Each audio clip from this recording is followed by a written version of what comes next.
Hi, and thanks for tuning in. I wanted to remind you of our Road to 1,000 subscribers giveaway that we have going on our YouTube channel. If you subscribe and have a public profile, you'll be entered to win a free RX Smart Gear original jump rope. You'll get to pick the pattern of the handles, the color and weight of the cable, and you'll be getting one of the best-selling, best-performing jump ropes out there. Every time we hit a new century mark with the number of subscribers to our channel, we'll randomly select a new winner. And our friend Dave Newman is going to throw in a little something extra for each winner. So a special thanks to our sponsor, RX Smart Gear, to Dave Newman for being such a great partner, and to you for being a loyal listener. Good luck, and I hope you are our next winner. We are so excited to now have Mobility Movement as a partner. Their holistic approach to recovery is second to none. This is not just a program that helps with your flexibility and mobility, it also assists with stress release and sleep, two key factors in overall recovery. The website gives you a plan for each week, saves your favorites, gives you sleep protocols, has a specific protocol for your first week joining, and then there are these new things called open snacks, which are super cool. Here you are given quick warm-ups and cool-down protocols for the open WODs, featuring elite athletes Allison Scudds and Saxon Panchik. And who doesn't need recovery after those open workouts? The extensive library available to you is both vast and diverse. If you want to try Mobility Movement, go to mobilitymovement.com. That is mobilitymvmnt.com. And make sure you use our code Clydesdale20, all caps, to get 20% off your first 6 months. That's mobilitymovement.com, mobilitymvmnt.com. Use code Clydesdale20 to get 20% off your first 6 months. I've been using this since the first of the year, and I am sleeping better than I have in so many years. And with all the back issues I've had over the last 5 years, this has given me so much relief, and I'm able to work out 4 to 5 times a week without any pain at all. So go to mobilitymovement.com. That's mobilitymvmnt.com and use Clydesdale20 to get 20% off your first 6-month subscription. Good. Pretty good. Well, this is exciting. Thanks for squeezing me in your busy week. Yeah, for sure. So we have done this before. I really don't have much of a script, so it's just going to kind of be off the cuff, but I want to talk about the off season. Last time we talked was right after the games. Yes. And I think Jeffrey was still beating himself up on about a couple events from the games. So I want to talk about the off season because it's been pretty good for you. But I want to start with gym closures in Canada. So after the games, you guys went to Florida instead of back to Canada. Yeah. What was that like? And was it due to the gym closures just to be able to stay away? No, not that during that period the gym was opened. We stayed in Florida right after the games. I got the invite for Rogue, which was in Texas. And because my parents have a house in Florida, we decided to stay, to not cross the border with no reason for it. So we just stayed in the US. I was actually not scared, but we didn't know like what would be the border situation, like with the restrictions getting a little bit tighter in Canada. We were scared of going back in Canada, and then if they would close the border, then I wouldn't be able to compete at Rogue. So we just stayed for 3 months. Yeah, because we got the invite 2 weeks after the game, so it was still August. So you have to put it in context of what was happening in August 2021. So it was mostly the border. The gym was open. Everything was. So when did the gyms close in Canada? Because I think we in the States don't really the rules are different in Canada, and it seems like they're way more cautious about COVID. So when did that all transpire? So in Quebec, they closed December 20th. Yeah. I'm like because the provinces are the ones that decide the sanitary measures. So what closes, what's open, all of that. So in Quebec, it was December 20th that they decided to shut down the gyms and make a lot of changes. And I'm pretty sure most of the provinces were around those dates, so 20 to 22nd of December. And that was due to Corona, The Omicron, the variant. just being very contagious and just basically, I think even in the States, like we had the rules, like if you got it, you couldn't go to work for 10 days. So all the employees in the health sector or all the essential services basically couldn't go to work. So now they're understaffed. The hospitals are being overrun and things like that. So that's one of the reasons why they were shutting down all the different pieces of the economy for that. So we can try and get through it. So the healthcare system could try and get through it. And that was closed until end of January, beginning of February in certain provinces. And for us in Quebec, we reopened on Monday on the 14th for gyms. So we were the last ones to reopen. So it was a little Valentine's gift for you. Yeah. So how did you handle taking care of your clientele during that shutdown period? This one was the hardest because since it was December 20th, I mean, people already had plans for Christmas and then, New Year's and all these things, which were affected because of all the sanitary measures. But mentally, I think people already are planning on a downtime for that period. So since March 2020, we've offered online classes every time that we've been shut down, or even while we were open, like we still have online classes right now. So the transfer, like, our members are very much used to it. They know we're going to be responsive. On December 20th, on the Monday when they shut us down, I think the announcement was at 2 p.m. And by 5 p.m. we had to be shut down. And at 6 p.m. we had an online class. So, I mean, for our members, they're kind of used to it. But, starting back up in January was definitely much slower than it would have been if the gym would have been reopened, just because of, natural habits that people want to and just being mentally ready to kind of come back to training. So this was a little bit harder, I think, on people, and being the third shutdown, and after all, everybody's kind of tired of dealing with COVID. So that was the hardest. But the people that kept training online, everything went fine, and we kept having fun and making progress and all of that. Yeah, it had to be tough for gym owners because January is typically your big month, right? When everybody signs up and joins, and you had to do it primarily online. Yeah, exactly. So we still had a few people that joined because I think, again, like 2 years post, like people are tired of putting their life on pause and putting, their fitness on pause and things like that. So we still managed to get some people who are just like, we want to train. A lot of people have equipment at home. So it's just a different type of service that we offer. And, but some people took advantage of it. So that was good. But I mean, as a coach, as an owner, like it was definitely heavy on the team because it's like, again, like you have to go through this. And it's emotionally draining by now. Yeah. And it's not the habitat you're used to, right? You're used to coaching in front of people and getting that interaction. And it's so tough on Zoom or whatever you use to do that. So what is your transition plan now that the gym's back open? Are you gonna still offer online classes to kind of slowly get back? So we have our full schedule as everybody's kind of ramping back up and just, changing their work schedule and accommodating going back to the gym because so it requires some planning. But our online services, people do appreciate it, and it saves a lot of time. Like I said, people have equipment at home and they're getting the same benefits than they would coming to the gym. So it's definitely a service that we want to continue and that we are promoting.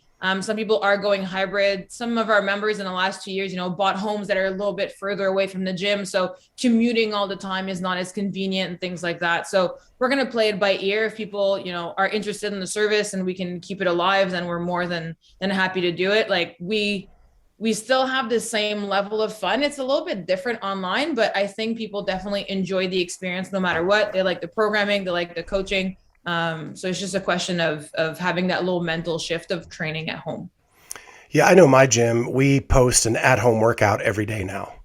And it's not led by anybody, but it's on Wodapalooza to go in and if you can't make the gym that day, you have that option to do the at-home version, which is kind of cool. So I think some good things came out of it. Yeah, I still train at home. Like I did the home version yesterday because I was just going to coaching. Now I'm coaching. So like fitting again, the workouts back into my schedule, but it's, people have always trained at home, right? Like we used to have VHS cassettes and like do training at home and all these things. So I think there's always going to be a portion of the population who's willing to do that. It's just a question of of reaching them and telling them like this is the service that we offer and that we can do. And a lot of people made significant investments in like Yeah. putting equipment into their garage or basement or whatever. Yeah. And they probably don't want to waste that either.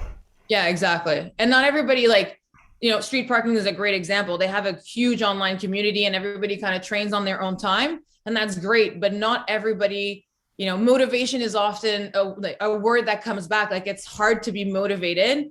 The group class and knowing that you have to be on time and the coach is there and we're going to, you know, motivate you to be there, it really helps. So if you have the equipment and you know, it's harder for you to get motivated to train by yourself on your own schedule. This is kind of like a halfway point, you know, best of both worlds type of thing. Yeah. My mental health needs the community and hanging out with my friends. Yeah. You know, personally, that's what I need. And I'm excited that we get to do that again, but let's move on to some more like happy times. So we finish the games.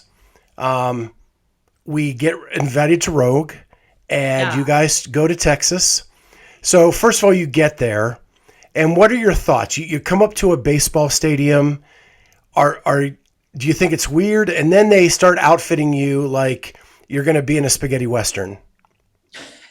It was the most fun athlete check-in I've ever done. It was the most fun. It was it's Rogue. Like Rogue was hosting so everything was just awesome. Yes, it's a baseball stadium, but it had a huge hill in the middle of it that was built just for us. Like it was a very, very special and unique competition to be part of. And I think everybody that competed there that weekend would say the same thing. Like, I'm probably never going to put the boots on, but I'm so happy to have them. Like, it was very Texas check-in. Like everything was a ton of fun. So, and you actually like piqued my notes because I was going to ask if you wore the boots after that or the hat or the belt buckle. I just to show them off. So when I came back, because we went back to Florida before coming back to Canada, and the gym that I did train there for the 3 months I was there, I put the full suit on, like the boots, the little tie thing, the hat. I had the belt with the third place on it, like, and I just went to the gym and everybody was just happy to at least see it on me. But after that, no, I didn't put the boots on again. Yeah, because you're either a hat guy or you're not a hat guy, right? Are you a hat guy? I'm from Canada. I'm not this is not gonna work. This boots and hat, like it doesn't fit here. I don't know. And maybe in Alberta for some people it fits. Like Justin put the boots and the hat on, and I was like, well, you have the look, like it works, but I just don't have it. It just doesn't fit. Yeah. But it was cool. They like fitted you with them and made sure like the hat looked good and steamed it and all that. Because I got to actually sit in there while you guys were checking in, and it was fun to watch. Everybody put on their boots and kind of kick around and do the boot scoot and boogie a little bit. Yeah. So that event, you actually did really well. You finished third. You started off slow, but then after event 1, all top 10 finishes. Yes. Is that the goal? Because last time we talked, you have your really good events and then the ones you struggle with, and this was a more consistent performance. Yeah. So I don't know. Those 3 months of training were really like focused 100% just on training and recovery. I did almost nothing else, and the goal was to perform as best as I could at Rogue. And I think that showed. Like those 3 months were optimal training, and it really showed on the competition floor. The first event, I don't think it's a weakness. It's just and some of the other competitors never done rope climbs with a 30-pound ruck bag, but it just threw me off. Like I was like, oh, that's like 5 and 5. Like I'm good. No. Like it wasn't good. Like I feared for my life at some point at the top of the rope. But yeah, after that, just, I don't know, something clicked and I was in control of my performance. And that's the only time I felt that confident in workouts, not in a cocky way, but like I could do the workout and not like be in the top range of my cardio and my threshold, but still in control. Like it wasn't like redlining and dying. And I was able to like kick up just a little bit quicker than the other guy just because I could. And it was a good feeling throughout the competition. So what's the coach's perspective? Pretty much what he said. I mean, I think we had a really good 3 months of preparation. And not that I want to say that the events were good for him, but like you could tell that he was in control and that he felt prepared. And that's the thing. Like they weren't. What? Like who they weren't? knew, No, who, like who knew I could be the chipper Pat is and not Justin on a ring muscle up workout. Yeah. Like I didn't know. No. And I did. I was like, oh shit, like I'm in front of these guys. Okay, let's keep going. Like I can't slow down now. So it was just fun to be in that much control over my performance. Yeah. I could tell from like the sidelines watching him like work out. And that's like, we like keep learning from everything. And that's basically what we have to like take away from that and be able to put somewhere else, is that's the level of preparation. And that's the level of control that he needs to be able to have in a workout. And that comes obviously from like training and preparation. But I think that was the difference. And I've seen, I mean, event 6 and 7 at the games, like when it's in his wheelhouse, Jeff is a completely different athlete on the field. But basically I was able to see that on multiple events that were very different, you know, in style. And that was very cool. It's funny you say that, because I had a great vantage point. I was in the third base dugout for most of the weekend because I was working with the documentary team. And there was a difference in your body posture over this weekend to what I saw at the games. Yeah. And you call it, you know, confidence and not cockiness. And that's what I got from it. You weren't like strutting like I got this, but you were confident that you could handle whatever was thrown at you. Yep. And so how fun is it at a Rogue event to know that you're going to get to play with toys that you don't see in other competitions? And not just from Rogue, like from and I've always said that for every competition, they all have their little special thing. And that's the things that you always want to do. Rogue is the toys and the hills that are just built from scratch. Dubai is the sand run. Wodapalooza is the swim workout. Like all these events, these types that you can't have anywhere else. The Mayhem Classic with the run, like in the woods with the rucksack. Like these are events and places you can't recreate that workout in the gym or anywhere else in the world. And that's what's so special about these events. And Rogue was the programming, the place, like first event with the ups and overs over the wooden log, the hill that was built, like the types of workouts were just the 250-pound sandbag on the candle. Like that's stuff that you will never see anywhere else. And it's just fun to do them. I mean, I don't know if they're going to bring us back to Texas or somewhere else, but and that's also like the check-in, like the Texas check-in is like it's a Rogue flavor to where they are. And I think those are the special things and the things that I enjoy the most about competing elsewhere than the games. Yeah, a couple things. One, the hill. You keep mentioning the hill. I don't think it translated on TV to what it was in person. My team tried to take a team photo on that hill. I sat down and slid. Like that's how steep it was. Yeah, it was pretty steep. Yeah, you needed to take like one shot just from like the side so you can see the incline and kind of make that more obvious, because if you're shooting from the front you really can't. And I think it's the same thing from the 2020 games. You were like, you know, at the ranch, like you don't understand how steep the hills are because you're like, no, because you're shooting, you know, flat from the front. So because even when I came into the stadium from like home plate, it didn't look that bad. No. And then you get over there and it is like, it's big, it's huge. Yeah. And it is like straight up.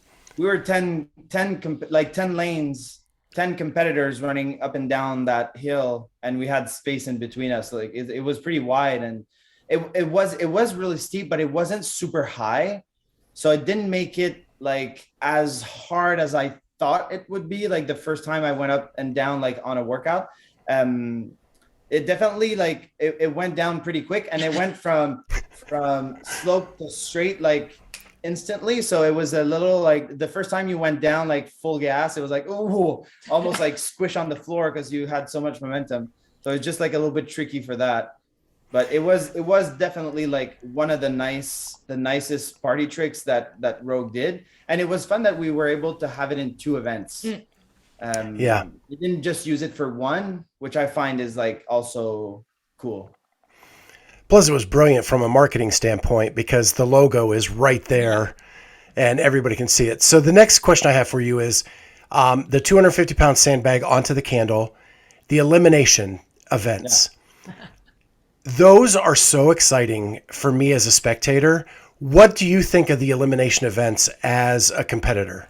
So I'm going to talk to the event organizers.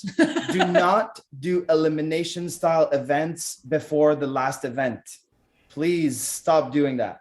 Like this is, I don't understand why you would make some competitors do more work than others in the middle of competition. That's not fair and it should not be done. But for the last event, like Rogue did, yes, go for it. I have like, it's so exciting to watch. And I mean, it's one event, it's 100 points. It doesn't matter. You're going to finish 10th, 8th, 7th. Like it doesn't change anything. But if you put it in the middle of a competition, then it's unfair. Because I like way more work. I did a lot more work. Like in Dubai, there's 4 guys that did a lot more work than the others right in the middle of the event. I think there was an the elimination style at Wodapalooza was. Oh, it was cut because of the rain, but it was the second to last workout. It was second to last. Like it's not so bad, but still, like you shouldn't be doing more work than somebody else unless it's at the end of the competition. But if it's the last event, like Rogue did, if the games decide to do an elimination for the last event, I have no issues with that whatsoever. Well, when the games do it too, usually it's for the speed ladders. And so, yes, you're doing more work, but it's 4 bars, it's 5 bars. Like it's not calories over calories or work over work. Like it's not the same. And I think that's the difference. Like, I'm not sure if it translates into like the sanctional semifinals, whatever, like all those big competitions. Like it's one thing to do an elimination and know the workload that you're requiring from your athletes and just doing an elimination because it's cool. But then again, the people who are making it further are working that much more. So, yeah. And when the games do it, it's Jeffrey's favorite events. Was it? Well, when you do like anything with the heavy barbell, right? Depends. It depends on because it was a heavy barbell. But it wasn't an elimination. At Rogue, it was a snatch. It was 3 snatches. Yeah. Did they have an elimination this year? They didn't. It was that. Well, wasn't it the? Well, it was the snatch ladder at the games. You got eliminated because you couldn't do the weight. Yeah. But then you can't do it. Right? Yeah, like, but typically it's that speed ladder, right? Yeah. Yeah. You know, and then they go from 40 to 20 to 10 to 5 or whatever. But yeah, for workouts, I don't think it has its place in the middle of the competition. Yeah. I think everybody kind of noticed too from Rogue, like all the top 5 or the top whatever got to skip. But for for sprint style workouts, like they all get better. The more you practice, the more warmed up you are and stuff. So if again, those are the small things that, we all learn, like 20/20 hindsight vision, it's easy to criticize after, but that's something, if you're going to do sprints, if you're going to do eliminations, like everybody needs to be able to practice or have that run before, because we all noticed like the heats kept getting faster and faster because they were getting, better and better at just running through the course. So there's small things like that I think just, need to be weeded out and tweaked as we, the sport. It's funny. I never even thought of that concept till you guys brought it up, but it's a brilliant point. And the other thing is you said 20/20 hindsight. That has a whole different meaning now. It can either mean 20/20 vision or the COVID devastation of hindsight. But I want to finish up with the crowd at Rogue. They brought in the strongmen and made it a dual competition. Yeah. So it actually gave you some decent rest between events, and I think helped showcase both strongman and the CrossFit in a way where everybody was rested for each event, and they were able to give their all. And the mixed crowd was insane. There's the positive from the Rogue competition.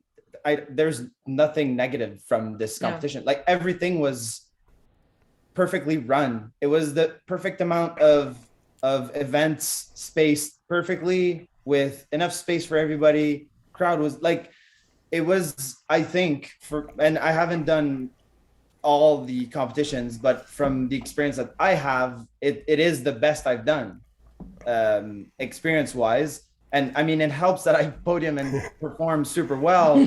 Maybe I'm skewed by that, but I don't think anybody that did that competition, strongmans included, were unhappy of how it was run. And actually to be with the strongman was awesome. We never see these guys. They never see us. And now we were able to like mingle with these guys, huge guys. Like, yes. Also very impressive to see like in real life beside you. Like there's just nothing to say about that competition. Everything was perfectly run.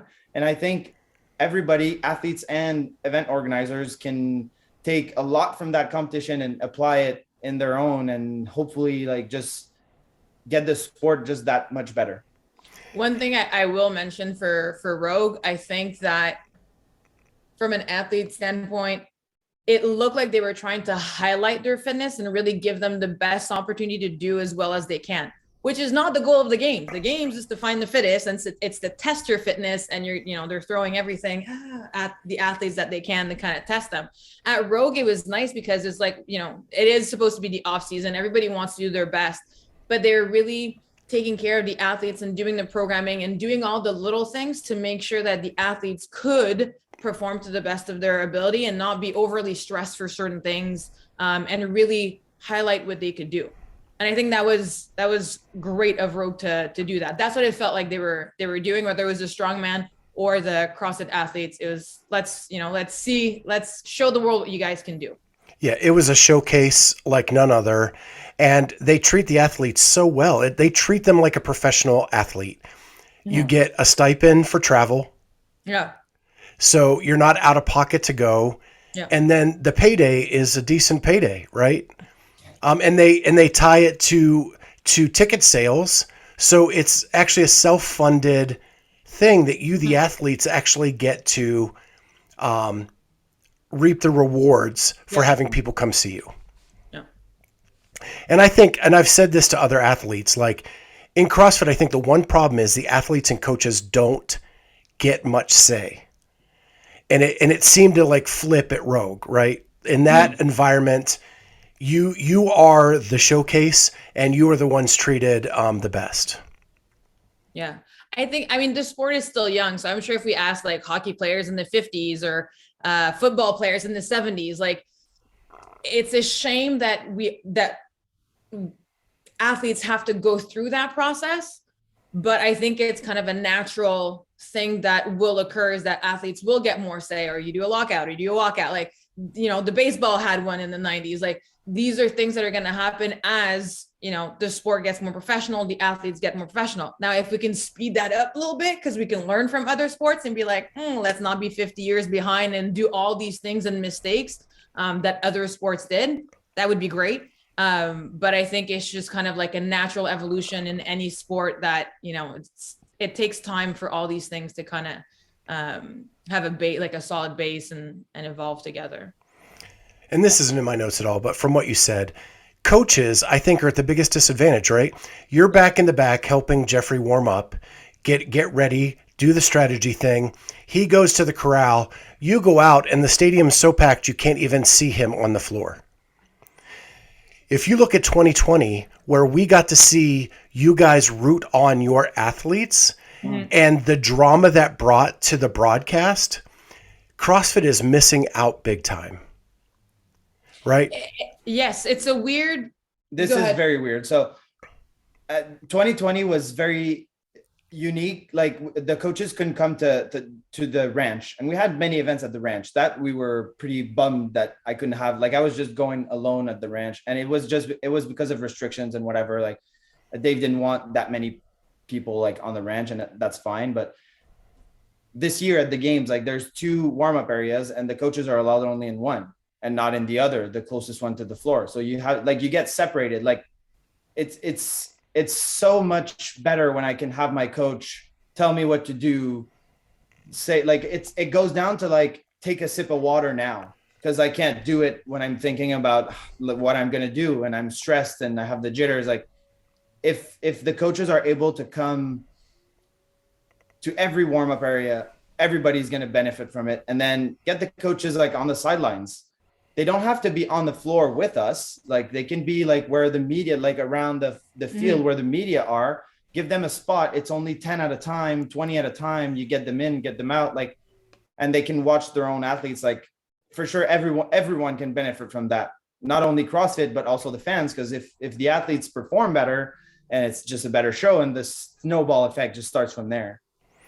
Yeah, and the coaches are the most invested people in the outcome of the race. So you want to see their reactions. It's just, I think from a television standpoint, it's needed. And you make a great point. Like when I was at West Coast Classic last year, I forgot to eat because I was producing videos and getting interviews and doing all this stuff, because you're so focused on your job that I forgot to drink and eat and almost passed out. And you as an athlete, you're under a much bigger stress level than I am. And I'm sure the same thing happens.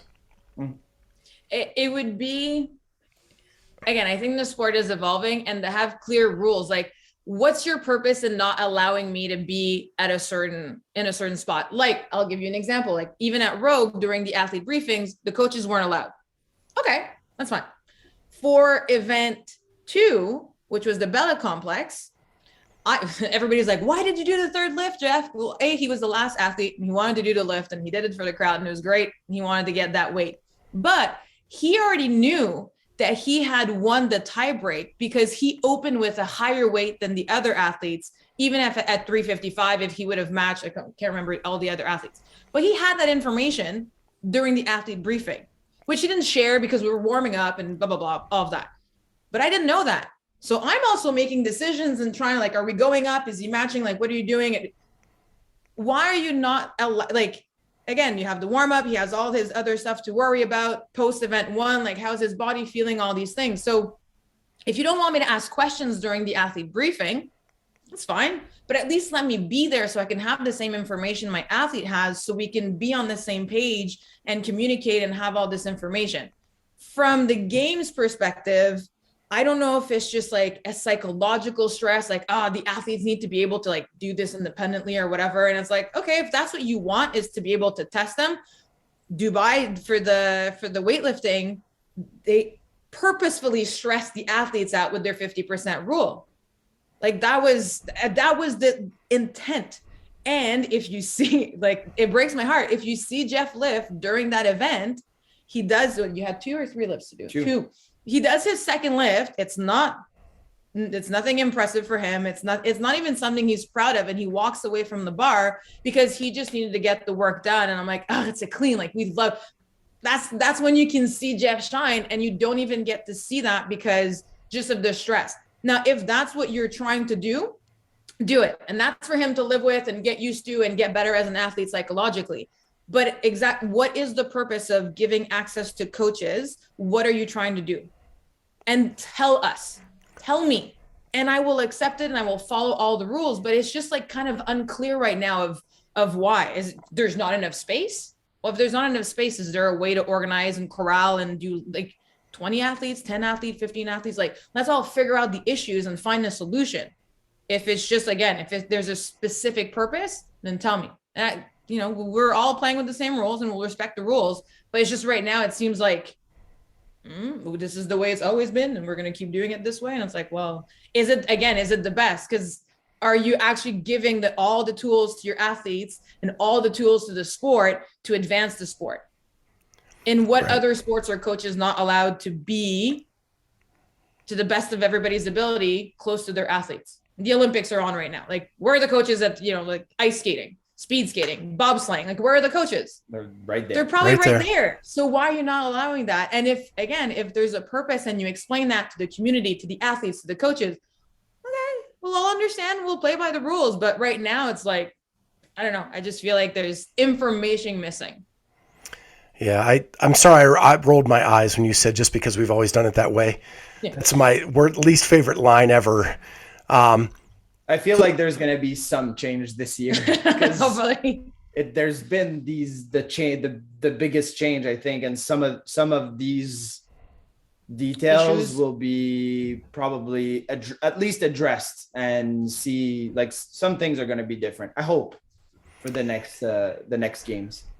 Yeah, it's crazy because I was at all the North American Live semifinals last year. Every one of them had a place for the coaches.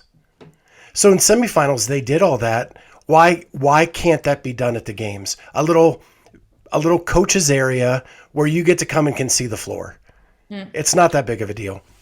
Well, I mean, like you mentioned for Rogue, like all the athletes had enough time between events to, like cool down and ramp back up and get ready for the events. At the games, the turnaround sometimes is so quick, and you have 4 heats. So heat 1 gets less downtime or less time to prepare and warm up. How is that fair for those athletes versus the athletes in the 4th heat that have, half an hour, 40 minutes more to warm up and get ready before their corral? So it's like, well, what are you really testing at that point? So is 40 athletes too many? Do we need to change the schedule? Like, let's make sure that we can test the athletes, but test them at the height of what they can actually do. Now we have a fair competition. So let's move on to Dubai. Oh yeah. Dubai. You finished 1 spot off the podium. Yes, I know. And you were doing really, really well in that competition.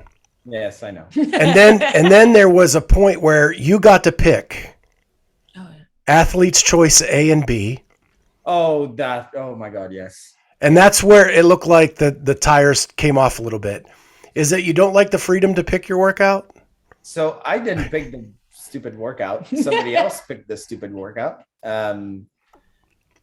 Dubai is it's a fun competition. It's well run. It's always very special. I find like that was it was okay. It's like picking the workouts, it was fine. The issue with that was that the workouts were all the same, in the sense that very sprinty. Sunday, no workouts were over 4 minutes on Sunday. And that's not very varied. Like, that's the only issue I have with Dubai. Before Sunday, so with the Friday and the Sunday, everything was well balanced until we hit Sunday. Then it was like 4 minutes sprint, rest, 4 minutes sprint, 4 minutes sprint, rest, 4 minutes sprint. Like, it was just all super short. And even like we had I don't feel like I had much of a say in picking the workouts, because they picked 2 of the athletes, 1 male, 1 female, and those 2 had the last word on the workouts. So, and in the 8, like they had a choice of 8 workouts. We couldn't pick twice the same. So we couldn't do, like, let's say the bike and toes to bar twice. Like we had to choose one and then choose the other. But all the workouts, those 8 workouts, everything was very short as well. Like it was meant to be a sprint on a sprint. So I don't think it would have changed much for me. Maybe like if you get the bike out of the way and you give me something else. Yeah, devil press and something else. It was devil's press and chest to bar. Like I'd be a little bit better at that. But yeah, so I'm not known to be a very good sprinter on the machines. And all the machines came up, like everything, like we rode twice. Like it was just all the machines came up. And I think because I actually lost the podium on one event, which was 2. It's 200 points. Yeah, but yes, I messed it up pretty bad. I underestimated how hard the other guys would go. So I kind of like tried to game plan it ish. It really didn't work. So So in that event, I gotta say, you mentioned the weightlifting thing where they tried to stress the athletes. Yeah, I hated that event. The way it came across was so boring, because one, I'm a big guy. I like the big weights going up. That's what I'm good at. And it kept the weights low because people had to be cautious Yeah. to get at least one lift in. And then you couldn't make the big jump. So by taking away the third lift, I think it made it less exciting. So I actually, I was supposed to finish in tie with the two top guys. That was the plan, because that's the issue with that workout. We talked amongst athletes and we're like, what are you going to do? I'm going to do this. Perfect. I'm going to do this as well. Like, because we could actually choose what we wanted to do, because we knew we weren't going for 170 or 175 because we don't have the third lift. We can't do it. Yeah. When they announced that workout, we didn't even have warm-up bars in the back. And they said, you're going to go on the floor and choose a weight. And we're like, you want us to lift 360, 70 pounds, clean and jerk, cold with two lifts? Like, that's not going to work. So we explained, like, and most of the athletes were like, this is like, we can't do that. Like, that's not safe first. And then we're going to miss all the lifts and you're going to have to. Everybody's going to be disqualified. Everybody's going to be disqualified. So they finally told us, like, we're going to put bars in the back, so you're going to be able to warm up. So we're like, okay. And then we tried to get that third lift, because we explained it like, two lifts, you're not going to see what we can do. We're going to choose what we're going to do, and it's going to be 10 kilos less. And they're like, yeah, that's how it's going to go. Okay, perfect. Like, we're going to do that. And then I made a big mistake because it's kilos. And I in the warm-up area, like not on the floor, but before the event, I did a jump from like 225 to like 335. Like, I put 110, 115 pounds in one jump. And it just messed my whole clean and jerk vibe. So I had to go 5 kilos less on both my lifts on the floor, because I was scared of missing the lift. Yeah, that was the most stressful lift, clean and jerk. And I can clean and jerk pretty much whatever I want, whenever I want, with like a lot of ease. And those were like very hard, complicated, stressful, and very not enjoyable. Yeah, it didn't translate well to TV at all. It was not a fun event to watch. I think the fun event was the ski slope, the runs, and they didn't even televise those. And so I guess from an audience standpoint, that made it not as fun to watch as like Rogue or Wodapalooza or whatever. And you're right, everything on the floor was super fast. It was hard to tell who was in the lead. It didn't tell the story like other events do. I think it was cool to bring back Dubai this year. Dubai got shut down, I think, right after. Like, basically we left on like the 22nd, and like the same thing. We were in Dubai when the gyms closed. Like, Dubai closed also because of COVID and Omicron. But like, logistically, just sending equipment, getting judges, getting volunteers, like all these things are like super hard to do. It's not the States, it's Dubai. People are traveling from more than one countries to get there and help out and do all of that. So I honestly think that they did the best that they could with the event, with all of those things combined. But yeah, it meant that, for the ski hill, it wasn't televised, or they have all the people in place to do the best that they're, like the Dubai standard, right? The Rogue standard. I think it was just, it was the best that they could do for that year. Was it easier to run down the Rogue Hill or the snow-covered hill? I think the Rogue Hill helped me go faster on the snow hill. Those events. So I'm sad that we didn't go in the desert, because Dubai is like desert, ocean, swim, like all this stuff. But the ski run was just, I love those two events, and that I've never been to the inside ski resort before, so it was pretty cool. But I think going down the snow slope was easier than the Rogue one. But the workouts were very different. Yeah. Like, it's also like the snow was kind of soft, so you could like pull out the brakes and go, just let gravity do its work. So yeah, I did see a couple people crash into the ski ergs at the bottom. Yeah, the surface on the skier because our shoes, we had the like off-road, the grippy shoes, and the snow plus like the grippy shoes on the platform was very slippery. Yeah. So Roman Krinikov won that event.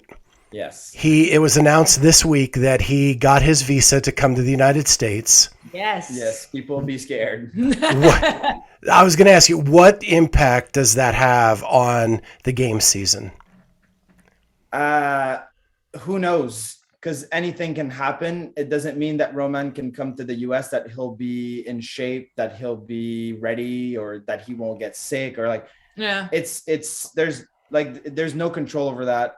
We don't know the events. It's not going to be all machines this time around. So he's not going to be able to sprint his way to the finish. But he's definitely a very, very fit dude, very big dude. And I'm happy that he's going to be there and that we're going to be able to, because I mean, yes, I would like to win the games, be on the podium at the games, but I also want to beat the best. And Roman is one of the best. So good for him that he can come to the US. And I think good for us. Like, yes, if we want to be better, then we have to beat Roman. And that's the way to do it. There's no other way. I think from an analyst point of view, I think that at the very least, he is going to muck up the leaderboard because he's going to win some events. Yeah. Like he just is too good at the machines and stuff to not win an event here and there. Yep. And he's going to take points. And so it's going to be interesting to see what that effect is. Whether he podiums or not, he's going to affect the overall result. Yeah, for sure. He's a very good athlete, and it's going to be cool and worthwhile for everybody to see him. Like if you haven't been following, like, you know, how much are people following the Europeans or, you know, the Australians or whatever. So I think to finally have him side by side and compete at the games, if he makes it, everybody needs to make it, right? The season's just starting, but we don't know who's going to qualify yet. Yeah. So it could be anyone, or we could miss out on some people that we can be surprised and miss out some big names just because of people get sick, people get like stuff happens. So I'm happy for him, just like on a personal level, that like after all this time and all the different attempts, that he finally got the visa and he at least has the opportunity now to compete if he makes it. Like that's very cool. Actually, the games is not what worries me. It's all the other competitions, like the Rogues, the Wodapaloozas, and he's gonna got his visa. He is doing 5 years, guys. He's gonna be doing all the competitions in the US. Well, I guess so. Yeah. And in those competitions, he is going to do a lot of damage. Yeah, that's for sure. And he's 1 month away from being a father, and he needs that prize money, right? Got to feed the baby. Yeah. So, I want to talk about Wodapalooza a little bit. Yeah. A little bit of role reversal. Yes. The coach becomes the athlete becomes the coach. Yeah, that was funny. Fun. It was a fun weekend. I wasn't there to compete. I wasn't ready, not even for a second, mentally and physically. Like I just couldn't do it. But I was happy to be there. Like behind the scenes, Caro joined a team on the day of, and she also had one of her other athletes, Benoit, that was competing in the elites. So I was there also to help out and give some insights there. So I also had a lot of fun to watch Alex Caron and Sam Cournoyer. Yeah. They had an awesome weekend. These guys, they performed really well. So I was just happy for these guys as well. Like it was more fun for me to watch than to compete there for that weekend. That's for sure. So what did it feel like to have an all-Canadian podium on the men's side? So the first thing I thought is I was actually a little bit pissed because I was like, I wanted to be in that podium. Like I'm super happy for you guys, but it pisses me off. Like I would like to be on an all-Canadian podium. But no, it was like finally that's what Canadians are able to do when everybody's in shape and ready to perform. And if we're able to be at that level at the games, it would be possible to have a very white and red top 5. Okay. You heard it here first. So then I want to ask, when Caroline is actually competing and you're off to the side, do you coach her like she coaches you, or is it like payback time? No. Actually, I didn't do much, to be honest. Well, I mean, the priority, and like I joined the team because of COVID, some people couldn't travel. So on the team of 3, there's only one person that was in Miami, like just looking for being able to compete, right? Like they paid the money, they're all there. So me and another girl just kind of joined, but I had already told them like my priority and the reason why I was going was to help with sponsors and like do all of that for Jeff, but to be and coach Ben. So I was like, as long as none of that interferes, and like there is a little bit of like turnaround times and this and that, and making sure he was prepped and all the other stuff that we had to do. So like my warm-ups were, I'm going to do 3 cleans. Like I was hopping into workouts and doing everything for fun. So he was just like tagging along and give us a couple of tips. Cause like the short bars are very different. The C70s, they're very, very, very, I was like, at my weight, it won't make a difference. Girls, it makes a difference. So like things like that. What else? There's that. Do you know, speaking of that, I don't know if you saw, but Rich Froning bought a bunch of short bars for Mayhem because he was like, we are not going to be unprepared again. Yeah. They're doing everything with short bars. Yeah. I've seen that. So yeah, so that was cool because like, and even like seeing him talk to Ben, like obviously as a coach, I have my own perspective and I'm, preparing athletes, but he's the one on the competition floor. He's the one like feeling the bars and knowing where to, and just the pace of the workouts and things that go on in his head that he's now able to share with Ben that, from my roaring career that I had like 15 years ago, it's all gone. Right. So that was very cool to have him coach a little bit and share his knowledge and insight with Ben and with me, and for me to just kind of be in that situation too, to bring it back of like, 3, 2, 1, go. And now I need to like do these things. And it was fun.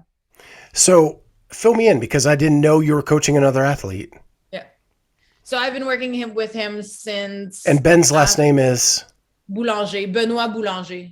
Okay. So that's going to be fun for all the, Benoit Boulanger. It's going to be great. I've been working with him since after the Open last year. So almost a year now that we've been working together. And one of his big goals was to make it to Wodapalooza. He qualified through the online qualifier. So he managed to do that. Now focusing on this season. He did qualify for the Mayhem Desert Heat, but that was canceled again due to COVID and stuff. So I'm looking forward to see what he can do this season. Awesome. Well, what was fun for me is I was in Vendor Village and Jeffrey was being attacked by fans, and you were standing there and I got to say hi to you. Yeah. And then I was going up and around, and then I saw you on the floor and I was like, wait, I didn't know she was competing.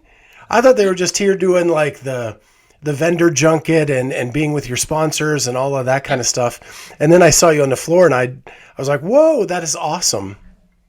Yeah, I mean, it sucked for the other girls that weren't able to make it, but I was very happy that I got to share that with the girls and, help her compete and live the Wodapalooza experience. And it was fun to do. And like, again, being in Canada and the shutdowns and this and that, and just like, it was cool to kind of just like throw down. Like if for me personally, it was, I was very happy that I got to experience that and do it. And we had fun. We didn't have any pressure. Like I said, we all jumped in. So it was like, what are we doing for this workout? Like no game plan, like just kind of rolling with the punches and getting to know everybody's strengths and weaknesses. So we just very much did it for fun. And it was great. And I guess there's a live stream. Like people were like, oh, we saw you work out. I was like, how are you seeing me work? I guess there's a camera somewhere, and everybody was like, yay, it's so much fun. So I'm happy if people got to enjoy that, but it was great personally to just kind of be back in that zone and just have fun with other people. Have you done many competitions on that level before? I did. When we started dating, we did competitions like 2015, 2016, 2017 is probably like one of the last ones. Top box we did as a team, like local competitions and stuff. Yeah. But yeah, as he was getting like better and more serious, and like the gym was picking up, like it was just now No, I was supposed to do the French throwdown. I think in 2020 I had registered for it, but then COVID happened and stuff like that. So it's something I enjoy. Like I've done sports. I enjoy the competition, like, the game, like we all train to play the game. So eventually it's definitely something that I would like to get back into. It's just for fun. I prefer to go on a team, but I'll do maybe individual. We'll see how everything plays out. Well, I had never been to Wodapalooza until this year. It was fantastic. It was the most fun competition to be at as a spectator. Mm-hmm. One, I got to leave the snow and got to go to Miami for a week. My plane got canceled on the way home, so I had to stay extra time. Yeah, Shucks. Yeah. Which was awesome. And I just really had a good time, and I'm glad I got to bump into you and say hi. I want to finish up with just kind of an overarching question, right? There have been a lot of changes at CrossFit. Dave being let go, Eric Rosa moving to chairman of the board. Does any of that impact you at all, or do you just keep doing what you do and then prepare for what's to come? It doesn't bother me at all. Like, I train to go to the games. Just give me the rules and I'll the workouts. Give me the workouts. I'll do the workouts, and my goal is to compete at the games. Whether it's Dave or Eric or whoever, as long as the game is fair and well done, I'll be there. I'll do it. I just think that, like, is it a positive thing that Dave isn't there anymore? Is it a negative thing? I think it's a little bit of both. Some things are going to change for the best, and some things are going to change. Like Dave's programming and like story throughout the year was always like on point, and I think we're all going to miss that. But some other things, for example, the cuts, no one will miss that. So I mean, I just want to start this season. I'm curious to see, like, we're going to see the workouts come out next week. We're going to start have like a feel of what's going on. I think we're going to have a good idea of what the programming is going to look like when the quarters are going to start popping out. So this is like, let's get the seasons going, like, and let's get to the games, and we'll see when we get there. But the changes don't matter to me, because I think it shouldn't be a priority for competitors. Like, as long as the sport is there and works, we're going to compete. Yeah, I'm just hopeful that some of the changes we talked about in this interview may now be enacted as new people and fresh eyes, people who are have a different sense of creativity. Mm-hmm. Not to say that Dave wasn't creative, but other people can have different ideas that, like you said, Rogue, like you go to Rogue and it has a different feel, and it's not bad. It's just different. Yeah. And I'm hoping that like coaches get a spot now and things like that. And there's more stuff listened to from the athletes and coaches. But I agree with you. I think head down, move forward, and hit your goals, right? Yeah. I mean, the goal is to be the fittest for all the athletes, right? I'm not just talking for Jeff, but for all the athletes that are, if we're speaking about the sport and for the CrossFit Games, it shouldn't matter it shouldn't matter what the workouts are and things like that. Like Matt was winning no matter what. Like whoever wins next year, like you went through a test, you're going to be the fittest for that year, and you'll have to prove it year after year. So we'll see. But different isn't better or worse. Different is just different, like you said. So we just have to kind of wait and see. But I think, as a community, and we're a close-knit community, and we like to talk about, everything that's happening. But yeah, we just have to let this season play out and see what happens and take it from there. Yeah, if this happened at Microsoft, nobody would be talking about it. You just keep moving on, right? Well, and that's the thing. Like we're so close to it because, CrossFit is ours. We are CrossFit. But I mean, the CEO of Burger King has changed. Nobody knows, right? It's right. Just, if you worked at Burger King, or if you were like, you would know, and it would affect you. So I think it's just like, yes, we take it, a little bit more seriously because we're embedded in it. But, the rest of the world has no idea what's happening at CrossFit. And it's just like, so. we'll see. So the last thing, you had a great off season. Podium finish at Rogue, 4th place at Dubai. You got a focus training 3 months in Florida. You're back in Canada now. Do you think you're more prepared going into this season than you've been in years past? The approach to the season is different. And I think that's what we're pretty good at doing, is like adapting training to the goals that we want. And what we've done for Rogue, we're going to try. We never did before, and it worked really well. So we're just going to try and do that again for the games. We're going to try and apply the same things that we did before Rogue and be a lot better prepared for the games. Dubai was, I think Dubai, I did the best I could, like with a month turnaround between Rogue and Dubai. And like, I'm at peace with that result. Like, it's not the result I wanted, but I'm at peace with it. And I think it's not going to affect my mental state for the games. But we are getting ready for the games, and every step of the way is just something in the way of getting to the game. So you probably won't see me winning the Open, and that's completely fine, because that's not what we're aiming for. We're too early in the season to be like 100% top shape, like race ready. But I will be focusing on preparation a lot more. That's an interesting question. And so the Open, right? After being through the season one time, do you think the big names are not going to be at the top of the leaderboard in the Open and just try to get through? No, probably like the best are also the best. Like Pat's going to be in shape. Justin's going to be in shape. Everybody's going to be somewhere there in the top 40, like maybe slip out of the top 50, but it doesn't like for me as a competitor, I have to change my mindset of like, if you're at the top of the Open, then you're most likely you're not going to win the games. Like, I've won the Open and I definitely did not win the games. Like, it's not, the Open is just a stepping stone to whatever's next. And it's what's next that really counts. But important thing is to qualify for every next step. So you can't just like, I'll just sandbag this workout. No, I'll crush myself to give the best performance I can, but I'm not well prepared for what's coming now. I'm going to be well prepared for what's coming next. Love it.